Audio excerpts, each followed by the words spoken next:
తెలుగు రాష్ట్రాల్లో నామినేషన్ల పర్వం ముగిసింది. సరిగ్గా నిన్న మధ్యాహ్నం 3 గంటలకు నామినేషన్ల ప్రక్రియకు ఎండ్ కార్డు పడింది. ఇవాళ నామినేషన్ల పరిశీలన జరగనుంది. ఏప్రిల్ 29 వరకు నామినేషన్ల ఉపసంహరణకు చివరి తేదీ. ఆ తర్వాత పోటీలో ఉండే తుది అభ్యర్థుల జాబితాను ప్రకటిస్తారు. మే 11 సాయంత్రంతో ఎన్నికల ప్రచారానికి తెరపడనుంది. మే 13న తెలంగాణలోని పార్లమెంటు స్థానాలకు, ఏపీలో అసెంబ్లీ, లోక్సభ స్థానాలకు ఎన్నికలు జరగనున్నాయి. జూన్ 4న ఫలితాలు వెల్లడి కానున్నాయి.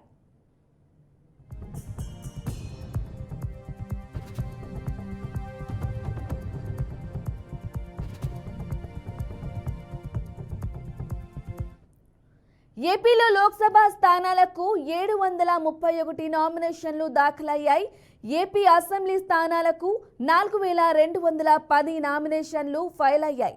తెలంగాణలో లోక్సభ స్థానాలకు 600కు పైగా నామినేషన్లు దాఖలయ్యాయి. చివరి రోజు కావటంతో భారీగా నామినేషన్లు దాఖలయ్యాయి. ఏపీలో 175 అసెంబ్లీ స్థానాలు, 25 లోక్సభ స్థానాలకు ఎన్నికలు జరగనున్నాయి. తెలంగాణలో 17 పార్లమెంటు స్థానాలకు ఎన్నికలు జరుగుతాయి. తెలంగాణలో సికింద్రాబాద్ కంటోన్మెంట్ అసెంబ్లీ స్థానానికి ఉప ఎన్నిక జరగనుంది.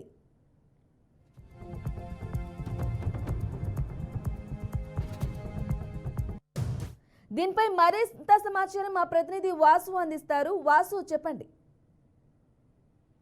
బ్రాహ్మణి, లోక్సభ ఎన్నికలకు సంబంధించి తెలంగాణలో 4th ఫేజ్ నిన్న నామినేషన్ల ప్రక్రియ ముగిసింది. ఈ నామినేషన్లు ఈ నెల 18వ తేదీ నుంచి ప్రారంభమై నిన్న ముగిశాయి.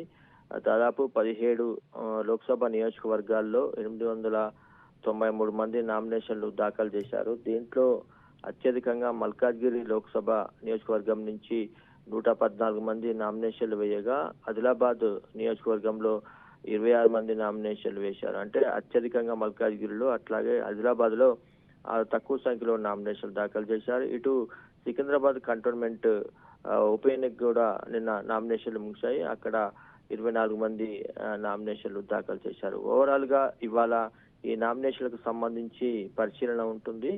ఆ తర్వాత ఈ నెల 29వ తేదీ వరకు నామినేషన్ల ఉపసంహరణకు సమయం ఉంటుంది. ఈ రకంగా వచ్చే నెల 13వ తేదీన పోలింగ్ ఉంటుంది. జూన్ 4వ తేదీన కౌంటింగ్ ఉంటుంది. ఈ రకంగా 4th ఫేజ్ లో ఈ తెలంగాణలో ఈ నామినేషన్లకు సంబంధించిన ఘట్టం నిన్న సాయంత్రం మధ్యాహ్నం 3 గంటల వరకు ముగిసింది. ప్రధానమైన పార్టీలు బీఆర్ఎస్, కాంగ్రెస్, అట్లాగే బీజేపీ అభ్యర్థులు చాలా మంది నిన్న నామినేషన్లు దాఖలు చేశారు. నిన్న సికింద్రాబాద్ అభ్యర్థి దానం నాగేందర్ నామినేషన్ కార్యక్రమానికి సీఎం రేవంత్ రెడ్డి హాజరు కాగా, అట్లాగే మల్కాజ్గిరిలో రాగిడి లక్ష్మారెడ్డి నామినేషన్ కి కేటీఆర్ హాజరయ్యారు. కిషన్ రెడ్డి నామినేషన్ కి రాజ్నాథ్ సింగ్ హాజరయ్యారు. దాదాపుగా నామినేషన్లన్నీ కూడా కోలాహలంగా ర్యాలీలతోని, భారీ సమీకరణతో అభ్యర్థులు నామినేషన్లు దాఖలు చేశారు. ఇవాళ ఈ నామినేషన్లకు సంబంధించిన పరిశీలన పూర్తయిన తర్వాత ఈ నెల 29వ తేదీన ఎవరు ఈ ఎన్నికల్లో పోటీలో ఉంటారు, ఫైనల్ అభ్యర్థుల జాబితాను అంటే ఉపసంహరణ అయిన తర్వాత ప్రకటిస్తారు. Brahmani. Okay, thank you Vasu.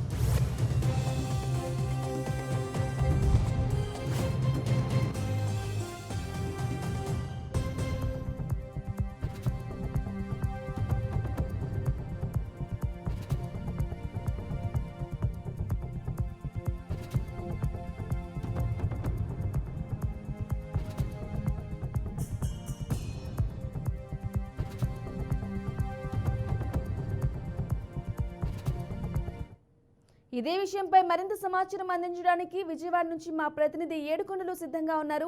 ఏడుకొండలు, చెప్పండి. ఏదైతే నిన్న సాయంత్రంతో ముగిసినటువంటి నామినేషన్ల ప్రక్రియకు సంబంధించి పూర్తి స్థాయిలో రాష్ట్ర వ్యాప్తంగా కూడా ఇప్పుడు ఏదైతే అంతా కూడా ఉత్కంఠభరితమైనటువంటి పరిస్థితి ఈ రోజు నెలకొందని చెప్పుకోవచ్చు. ఈ రోజు అభ్యర్థులు అక్కడ స్క్రూటినీలు ఏవైతే ఉన్నాయో అధికారులు పూర్తి స్థాయిలో వారు సమర్పించినటువంటి పత్రాలకు సంబంధించి అన్ని క్షుణ్ణంగా పరిశీలిస్తారు. ఎవరు సరైనటువంటి పత్రాలు సమర్పించారు, వారికి ఎంతవరకు అర్హత ఉన్నదనే దాని మీద ఈ రోజు స్క్రూటినీలు ఏవైతే ఉంటాయి, ఈ స్క్రూటినీకి సంబంధించి అందరి అభ్యర్థుల్లో కూడా ఒక ఉత్కంఠత అయితే నెలకొందని చెప్పుకోవచ్చు. కొంత ఏదైతే వారి మీద ఉన్నటువంటి కేసులు కానీ, హాస్టల్ తాలూకు వివరాలు కానీ ఇవన్నీ కూడా పూర్తి స్థాయిలో ఇస్తే వారు ఇచ్చినటువంటి దానికి అలాగే ఆధార్ కార్డు ఆధారంగా కూడా మొత్తాన్ని కూడా ఈ రోజు స్క్రూటినీ చేస్తారు. ఈ స్క్రూటినీలో భాగంగానే కొంతమంది అభ్యర్థులను ఈ రోజు తొలగించేటువంటి అవకాశం ఉంది. అయితే ఇందులో ఇప్పుడు ప్రస్తుతానికి ఆంధ్రప్రదేశ్ లో నెలకొన్నటువంటి రాజకీయాల్లో భాగంగా ఈ స్క్రూటినీలు ఎలా ఉండబోతున్నాయి, అసలు ఏదైతే అధికారులు చెప్పినటువంటి స్థాయిలో పూర్తి స్థాయిలో రిటర్నింగ్ అధికారికి ఇచ్చినటువంటి పత్రాలకు సంబంధించి పూర్తి స్థాయిలో ఇచ్చారా లేదా అనేది ఈ రోజు తెలిసిపోతుంది. అలాగే ఎవరైనా కొన్ని కేసులకు సంబంధించి కానీ ఏవైనా వివరాలు ఇవ్వకపోయినా కూడా ఈ స్క్రూటినీలో ఈ యొక్క తొలగించేటువంటి అవకాశం ఉంది. కాబట్టి ఈ రోజైతే మాత్రం రాష్ట్ర వ్యాప్తంగా కూడా ఈ యొక్క అభ్యర్థులంతా కూడా స్క్రూటినీ విషయానికి వచ్చేసరికి అందరూ కూడా ఉత్కంఠగా ఎదురు చూస్తూ ఉన్నారు.